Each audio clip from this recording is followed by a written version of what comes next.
국어 햇쌤이랑 다 해보자. 안녕하세요, 다혜쌤입니다.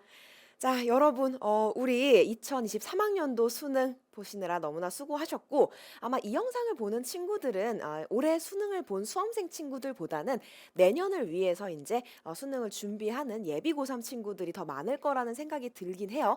그래서 선생님이 일단은 지금 준비한 영상은요, 2023학년도 대수능 총평입니다. 총평이고, 내년을 위해서 여러분들이 어떤 식으로 좀 공부를 해야 되는지 그 방향성을 잡고 솔루션을 제시하기 위한 총평이라고 생각해 주시면 되고, 만약에 분명히 올해 이제 좀 메인 과목들 국영수는 좀 잘 봤는데 탐구가 어렵다고 들었어요. 선생님이 탐구까지 풀진 않아가지고 항상 국어만 풀지 탐구까지 풀진 않아서 탐구가 어려워서 내년에 한 번 더 하게 될 수도 있을 것 같습니다 하는 친구들도 들을 수 있을 것 같고, 그다음에 당연히 이제 내년을 준비하는 친구들도 듣겠죠. 그래서 전반적인 총평을 준비를 했으니까 잘 따라오시면 되고, 그렇게 길지 않습니다. 길지 않은데 내가 몇 가지 강조할 게 굉장히 강하게 생겼어. 일단은 선생님이 데리고 있던 고3 친구들한테 뭐라고 얘기를 했냐면, 마지막에 종강할 때 얘들아 불안하다. 날씨가 너무 따뜻해. 라고 얘기했어요. 날씨랑 난이도가 항상 비례해 왔었기 때문에 항상 수능 때쯤 되면 급격하게 영하 막 10도 막 뭐 8도 이렇게 내려갔단 말이야. 굉장히 추우면서 난이도도 같이 굉장히 높아지고, 그러면서 이제 컷도 조금 낮아지고 몇 개를 실수하더라도 여러분들이 등급을 챙겨갈 수 있었고 표준 점수 높았단 말이지. 근데 올해 수능을 보기 직전에 분명히 이제 전날에 날씨가 너무 따뜻한 거야. 다음날에 갑자기 추워지지 않을까 하는 기대를 했지만 역시 따뜻했습니다. 그러니까 난이도가 어때요? 갑자기 급작스럽게 아 등급컷이 높아졌습니다. 그래서 독서 지문의 난이도도 대폭 하락하고 문학도 마찬가지입니다. 이 선생님 자랑을 하려고 하는 게 아니라 선생님이 이제 시간을 재고 문제를 풀어요. 나도 수능 날에. 물론 여러분들이 굉장히 긴장된 상황에서 그 고사장에서 이번 시험으로 내 이제 12년간의 어떤 고생이나 이런 것들이 다 확인을 받고 끝나는 날이다 하는 그 긴장감을 안고서 공부하는 거랑은 차원이 다르겠지. 그래서 이제 여러분들 그 얘기 하잖아요. 노수원표, 노발언 막 이런 얘기 하시잖아요. 그렇기 때문에 그거만큼은 당연히 아니겠지만 매년 시간을 재고 풀어요. 그랬을 때 독서가 24분 걸렸고요. 그 다음에 문학이 19분 걸렸습니다. 선생님이. 풀면서 느낌이 좋지 않은 거야. 이거 컷이 굉장히 높을 것 같다. 라는 생각이 들었습니다. 작년은 일단은 1컷이 화법과 작문이 85점, 원점수 기준으로. 그 다음에 언어와 매체가 84점이었단 말이야. 그러면 어쨌든 여러분들이 한 지문 정도는 좀 실수를 하고 몇 문제 정도 실수를 하더라도 1등급을 챙겨갈 수 있었던 그런 시험이었는데, 지금은 딱 선생님이 내 체감으로는 이거 화법과 작문은 한 90점대 한 중반 나오고 이거 언어와 매체는 이제 문법이 조금 어려웠으니까 90초쯤 나올 것 같다라는 내 체감. 그래서 보통은 선생님 체감에서 한 2, 3점 정도 떨어진 게 실제 등급 컷으로 나오더라고. 그래서 지금 일단은 예상이긴 하지만 아직 정해지진 않았습니다만, 그럼에도 불구하고 작년 기준으로 이제 화법과 작문이 아까 선생님 얘기했지만 8호가 1컷, 그다음에 언매가 그다음에 4가 1컷이라고 얘기했어. 둘 차이가 1점 났어요. 1점. 근데 올해 예상 등급 컷이 화법과 작문이 93점, 언어와 매체가 89점, 4점이 납니다. 이거 관련지어 선생님이 총평에서 얘기를 한번 하겠지만, 내년 수능을 준비하는 친구들, 2024학년도 수능을 준비하는 친구들은 언어와 매체로 바꾸시기를 추천을 드린다는 이야기를 이따가 굉장히 강하게 얘기를 할 겁니다. 자, 그래서 총평을 딱 느낌을 보자면, 정말 쉽게 이야기하자면 공통 과목이 굉장히 쉬웠다. 란 이야기. 그래서 물론 킬러 지문이야 있죠. 킬러 지문이 있지만 문학에서는 킬러가 거의 없었고요. 그 다음에 전반적으로는 이 느낌이 딱 들었습니다. EBS 연계 체감이 굉장히 상승했다. 그래서 EBS를 어느 정도 본 친구들이면 이거 EBS에서 좀 나왔던 건데? 내가 EBS에서 봤던 건데? 하는 느낌이 들었겠구나 라는 생각이 들더라고. 그래서 이제 뉴스를 찾아보면요, 뉴스에서도 다 그런 이야기들을 합니다. 체감률, 연계 체감이 이제 50% 들어갔고 체감이 잘 되도록 만들었다라는 거. 딱 요 세 가지 느낌이 들면서 그렇다면 요걸 바탕으로 했을 때 내년도 기조는 어떻게 되겠느냐라고 하면, 사실은 요 컷이 그냥 전반적인 이제 평가원 분들의, 물론 내가 평가원 분들은 뭐 정확한 마인드는 모르겠습니다만 전반적인 방향성을 두고 보자라고 한다면 요런 컷 나오는 거 그분들에게는 굉장히 좀 바람직한 부분이긴 합니다. 물론 이렇게까지 차이가 날 줄은 몰랐겠지만 그럼에도 불구하고 요 정도면 나쁘지 않은 컷이란 말이야. 어디 가서 아 너무 불로 출제를 했다. 이걸 어떻게 풀라는 거냐. 니들이 와서 풀어라. 약간 요런 얘기 안 들을 정도. 그렇기 때문에 내년도도 큰 차이는 없을 것으로 보이긴 합니다만 뭐 감히 예상을 해보건데. 그래서 몇 가지 솔루션을 준비했습니다. 일단 첫 번째, 자 내년 수능을 준비하는 친구들, 물론 지금 고2 이제 고3으로 올라가는 친구들일 수도 있고, 그 다음에 아 선생님 다 잘 봤는데 아 탐구 때문에 한 번 더 할게요 하는 친구들, 혹은 선생님 그냥 한 번 더 할게요 하는 친구들, 이 영상을 보고 있는 친구들이 내년을 준비한다라고 한다면 일단 첫 번째, EBS 연계를 무시할 수 없다. 물론 선생님이 매 총평 때마다 얘기를 하고 있는 거긴 합니다만 EBS에 대한 비중이 만약에 시간이 너무 없다라고 한다면 웬만하면 기출 보시고 그 다음에 시간이 된다라고 한다면 한번 훑어주세요. 정도로 이야기를 했어요. 그러니까 연계가 조금씩 체감이 높아지고 있기 때문에 아예 무시할 수는 없었기 때문에 그렇게 얘기를 한 건데 지금은 이제 조금 확정적으로 EBS에 대한 연계가, 그러니까 수능 특강과 수능 완성에 대한 부분이 무시할 수 없는 정도로 올라왔더라. 문학뿐만 아니라 독서도. 자, 그래서 일단 첫 번째, 비문학 같은 경우, 독서 같은 경우에는 어떤 식으로 읽어주시는 게 제일 좋냐면 사실 지문 개수가 따지고 보면 한 60개에서 70개 정도 될 겁니다. 좀 더 넘을 거예요. 수능 완성까지 합치면은 한 80지문이라고 쳤을 때 그 80지문에 대해서 물론 이걸로 독해력 연습을 해도 됩니다만 그래도 평가원 기출에 비해서는 문장의 어떤 정리도나 뭐 그런 것들이 조금 차이가 있기 때문에 아무래도, 게다가 또 뭐예요? 이 글의 흐름 자체도 굉장히 정보가 많이 들어가 있단 말이야. 그래서 제재를 여러분들의 배경 지식, 나 이거 읽은 적 있어. 이거에 대해서 선생님이 이런 것들 좀 얘기를 해줬어. 하는 것들 있죠. 제재를 어느 정도는 배경 지식화를 해두면 그래도 6월, 9월 수능 보는 데에 좀 도움이 될 것이다 라는 이야기를 좀 해드리고 싶어요. 그래서 중심 제재를 이해하는 것 위주로 EBS를 공부해라 라고 얘기를 해드릴 수 있을 것 같고, 그래서 보통 1월 달 되면은 이미 수능 특강이 나오기 때문에 1, 2월 되면 수능 특강이 이미 서점에 깔릴 겁니다. 그럼 당연히 수능 특강 공부를 시작하시겠죠. 시작하실 텐데 그때부터 뭐 들어가셔도 상관없고, 아니면 이제 여름방학 이후부터 해가지고 EBS 특집해서 쫙 몰아서 하셔도 상관은 없습니다. 시기는 상관없습니다만 읽었을 때 어느 정도는 여러분들이 그래도 그냥 흘려보내지 않는 정도였으면 좋겠다는 거지. 자, 그 다음에 두 번째, 문학은요. 둘 다 보셔야 돼요. 수능 특강, 수능 완성 모두 보셔야 되고, 비중을 굳이 따지자면 산문보다는 운문 쪽을 더 많이 공부를 하시기를 바라면서 산문보다는 운문 쪽으로, 물론 둘 다 하셔야 돼요. 둘 다 하셔야 되고 아예 안 하고 넘어갈 수는 없어. 다만 어느 정도까지 해야 되느냐라고 했을 때 읽고 대충 이게 어느 내용, 어떤 것을 다루는 내용이었는지 큰 중심 갈래 정도만, 중심적인 내용 정도만 안고 가시면 되겠습니다. 자세히 하나 뭐 주석을 외울 필요는 전혀 없고요. 그래서 주석을 외우는 건 오히려 독이 될 수 있으니까 요 정도로만 일단 EBS 연계 무시할 수 없으니 공부하자라는 게 첫 번째 솔루션이고요. 두 번째, 제발 기출 보세요. 제발. 내가 몇 번을 강조를 했어. 내 모든 해설 강의를 찾아보시면 아시겠지만, 해설 강의니 솔루션이니 총평이니 하는 것들 보면 아시겠지만 내가 기출 보란 이야기를 항상 합니다. 항상 해요. 제발 기출 봐. 제발. 내가 진짜 읍소를 하겠습니다. 제발 보세요. 왜 이렇게 기출을 안 보는지 모르겠어.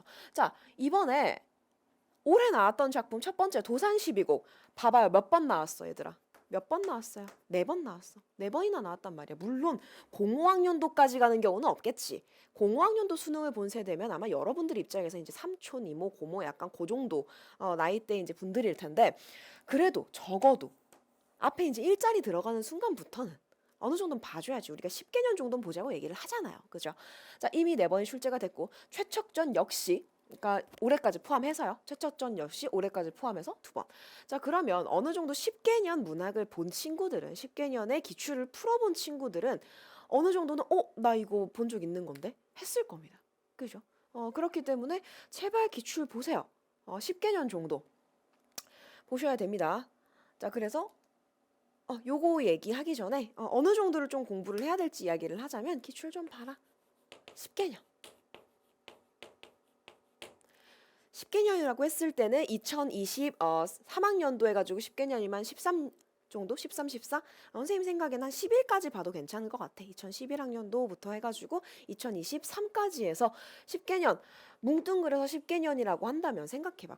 굉장히 양이 많아 보이지만 6, 9 수능하면 3개입니다. 그럼 몇 개예요? 30개. 니들이 하루에 하나씩만 푼다고 해도 한 달이면 끝나고요. 하루에 반 회씩만 푼다고 해도 두 달이면 끝나요. 그렇기 때문에 지금 시기에 해야 될 거, 선생님 지금 아직 EBS도 안 나왔고 어떻게 국어를 공부를 해야 될까요? 라고 했을 때 내년에 수능 특강이 완전히 나와서 전국에 깔리기 전까지는 그래도 기출을 보시라는 거예요. 제발. 내가 가장 놀랐던 게 뭐냐면 선생님 때는 컨텐츠가 그렇게 많진 않아서 거의 이제 EBS만 풀었어요. EBS랑 다른 뭐 이제 당연히 컨텐츠들도 있었지만 지금만큼 컨텐츠가 활성화되어 있지 않은 때였기 때문에 EBS에서 나온 책만 해도 한 15권 정도 됐던 것 같아요. 그때 당시에는. 그래서 볼 수 있는 게 많지가 않았기 때문에 기출을 굉장히 우선시해서 봤어. 그렇게 했을 때 조금 익숙한 것도 분명히 있었고 어쨌든 간에 평가원에서 문제를 만드는 논리라든지 글을 전개시키는 과정 방법이라든지 그런 것들을 캐치하고 들어가야 그런 다음에 컨텐츠를 쌓아야 여러분들이 흔들리지 않는 거지. 누구 게 좋더라 뭐 누구 게 좋더라 뭐 어떤 컨텐츠가 좋더라. 얘들아, 정도를 이길 수 있는 건 없어.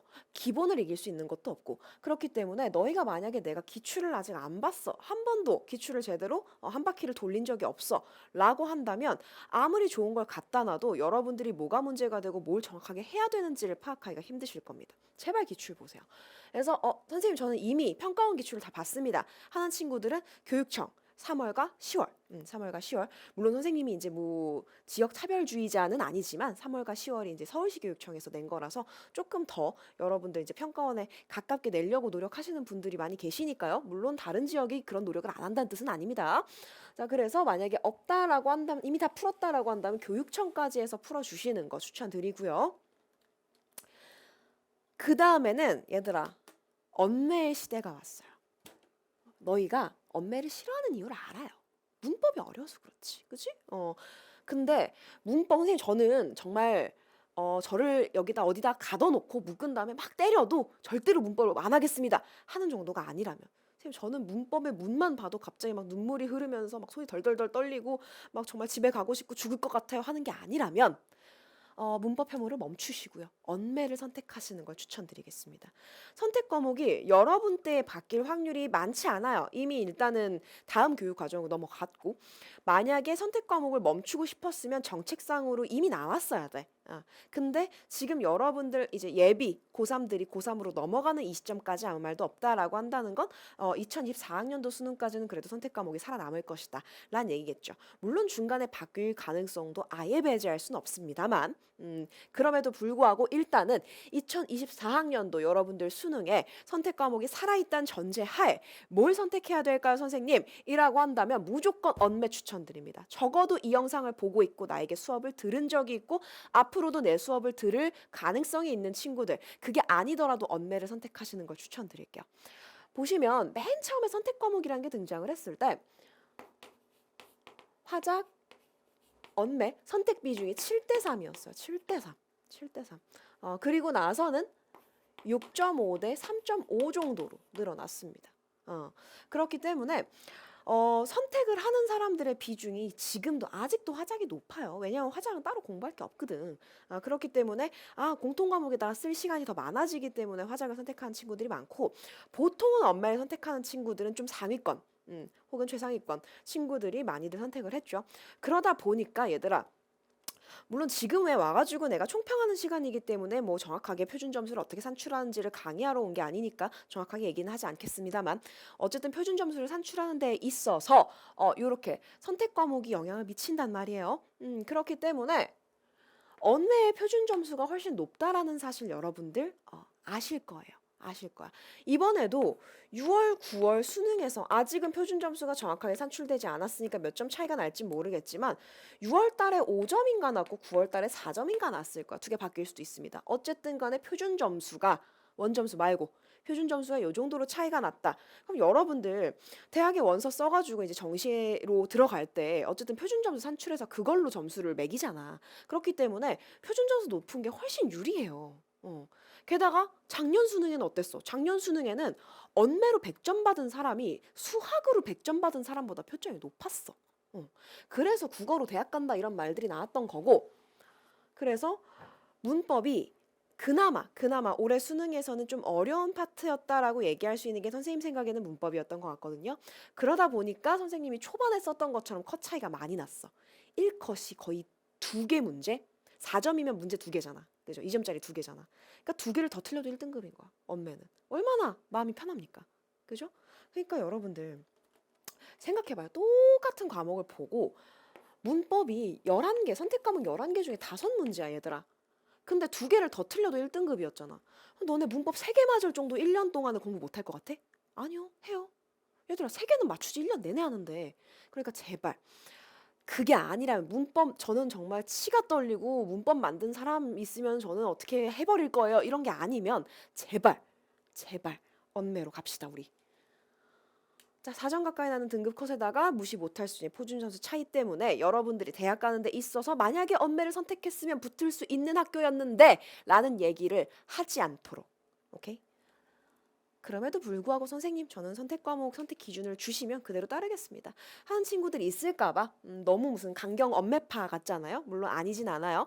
물론 선생님이 이제 대학원 전공 자체를 화법으로 하긴 했습니다만 그럼에도 불구하고 여러분들이 대학을 잘 가고 좋은 점수를 얻고 만족할 만한 결과를 내는 게 선생님한테는 중요하니까 얘기를 드리는 겁니다. 자, 일단 선택 과목 선택 기준을 드리면 만약에 선생님 저 좀 속도를 제가 너무 시간이 정말 부족합니다. 정확도가 좋은 사람인데 그럼에도 불구하고 속도가 조금 힘듭니다. 하는 친구들은 텍스트 부담이 조금 적은 언매 선택하시는 게 낫겠죠.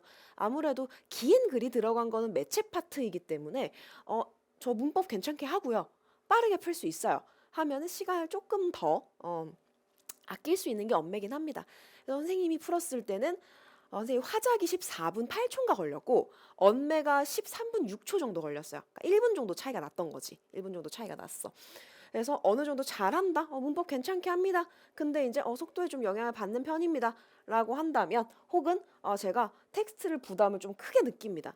너무 글이 많으면 힘들어요. 하는 친구들은 언매를 하시고요. 근데 저는 긴 글도 잘 읽고요. 문법 도저히 안 되겠고요. 이런 친구들, 글 읽기 부담이 좀 적은 친구들은 화작을 하셔도 괜찮긴 합니다. 그러니까 만약에 화작을 한다라고 한다면 여러분들 기본적으로 나 그냥 90 한 7, 8점 맞아야겠다. 고득점 한다고 생각하고 화작 선택하세요. 화작 선택하고 싶어? 그럼 난 100점 받는다 생각하고 화작 선택하셔야 돼요. 오케이? 그렇기 때문에 화작을 선택하겠다라고 하는 친구들은 그런 기준을 좀 드릴 수 있겠습니다. 물론 화작을 선택하면 이렇게 나라가 무너지고 집안이 망하고 이런 건 아니에요. 아니지만 그래도 여러분들에게 전략적으로 좀 긍정적인 걸 드리기 위해서 하는 말이니까 그래서 좀 강하게 말씀을 드렸습니다. 지금 수능 끝난 지 하루 됐기 때문에 심지어 지금 시간상으로 따지면 여러분들 한창 국어 푼 다음에 점심 먹고 있을 시간에 선생님이 촬영을 하고 있어요. 자, 그 다음에 내년에 보통 우리가 사회 제재는 법과 경제로 이루어져 있고 법 경제가 번갈아서 계속 출제가 됐었습니다. 그랬을 때 우리가 이제 22학년도가 경제였고 23학년도가 지금 법으로 출제가 됐어요. 그리고 밑에를 쭉 보면 21학년도 법 예약지문 나왔고 20학년도 경제 아마 BIS였겠죠. 19학년도 법 이런 식으로 지금 출제가 되고 있는 중이라서 그래서 법 경제 법이니까 24 어느 정도 이제 규칙성이라는 걸 알고 있는 친구들이라면 경제가 확률이 굉장히 높지 않을까라는 생각을 할 법하겠죠. 올해는 이제 위약금 지문이 나왔었고 내년에는 경제 각이기 때문에 그럼 이걸 대비를 해서 어떻게 해야 되느냐. 물론 경제가 출제가 안 될 수도 있어요. 혹은 이럴 수도 있겠지. 경제와 법을 혼합시킬 수도 있어요. 요때 BIS가 살짝 그러긴 했어. 초반에 법 나온 다음에 중간에 경제 때려놓고 그 다음에 다시 법으로 마무리를 하는 그런 지문이었고 오버슈팅 지문도 마찬가지. 좀 그렇게 섞일 수도 있기는 합니다만 단독으로 출제가 된다면 경제가 훨씬 더 가능성이 높다. 내년엔 경제 각이니까 공부를 좀 어떻게 해야 되느냐라고 했을 때 첫 번째 기본적인 경제 제재 배경 지식은 갖고 가야 된다. 예를 들어 금리 이런 거 뭔지 몰라가지고 틀리면 억울하잖아. 그죠?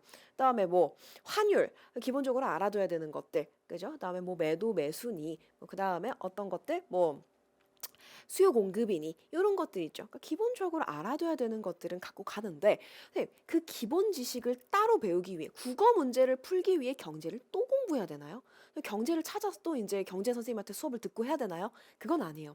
그건 아니고 어느 정도까지의 기본 지식이 있어야 되느냐라고 했을 때 항상 기준은 뭐다? 기출. 그래서 내가 기출 보라고 얘기를 한 거야. 기출을 한 10개년 정도의 지문을 보다 보면 요 정도가 계속 반복되어서 나오고 이 정도까지는 알아둬야 되는구나가 나올 것이며 그게 기본으로 깔려야 수능 특강 수능 완성이 나왔을 때 그 지문들에 대한 내용을 이해할 정도의 배경 지식도 여러분들이 갖추게 된다. 자, 그래서 아예 배경 지식을 배제하고 문제를 풀긴 조금 힘들어요. 기본적인 거 적어도 요 정도는 해놔야 풀 수 있는 수준으로 출제가 되기 때문에 절대적인 시가치가 부족하다라고 한다면 선생님은 기출을 먼저 보시기를 추천을 드립니다. 지금 11월 달이야 얘들아. 11월 달입니다. 물론 이걸 뭐 내년에 보는 친구들도 있겠죠. 12월 달에 보는 친구들도 있을 거고 1월 달, 2월 달, 3월 달에 보는 친구들도 있을 거야. 자, 그랬을 때 선생님 지금 뭘 공부해야 되나요? 라고 한다면 일단 기출 먼저 봐요. 아까 얘기했잖아. 10개년 하는데 한 달이면 끝난다고. 그 한 달 없어가지고 안 하느니 한 달 동안 보고 지문 제재 뽑아내고 독해력 연습하고 작품 뭐 나왔는지 파악하고 그 다음에 수능을 보든 그 다음에 사설을 보시든 자료를 보든 하는 게 맞다라는 거 말씀을 드리면서 내년에는 경제 각이니까 경제에다가 조금 더 힘을 실은 수업을 하게 될 것 같습니다. 자, 그다음. 그래서 선생님이 이제 여러분들에게 드리고 싶은 건 많이 드렸어요. 이야기를 드리고 싶은 것들 선생님이 문제를 풀면서 느꼈던 것들은 다 드렸으니까 여러분들이 잘 대비를 해서 여러분이 지금 예비 고3이든 아니면 이미 수험을 받든 수능을 본 친구들이든 아니면 이제 뭐 한 번 더 할 친구들이든 그 이상의 나이를 가진 친구들이든지 간에 내년에도 선생님은 열심히 달려서 수업을 진행을 할 테니까요. 2024학년도 수능도 햇쌤이랑 다 해봅시다. 여러분 할 수 있습니다. 이미 수능을 보셨던 친구들은 너무 고생 많으셨고 앞으로 공부해야 될 친구들도 선생님이 함께 하면서 응원하도록 하겠습니다. 다들 고생 많으셨어요. 수업 때 만나요.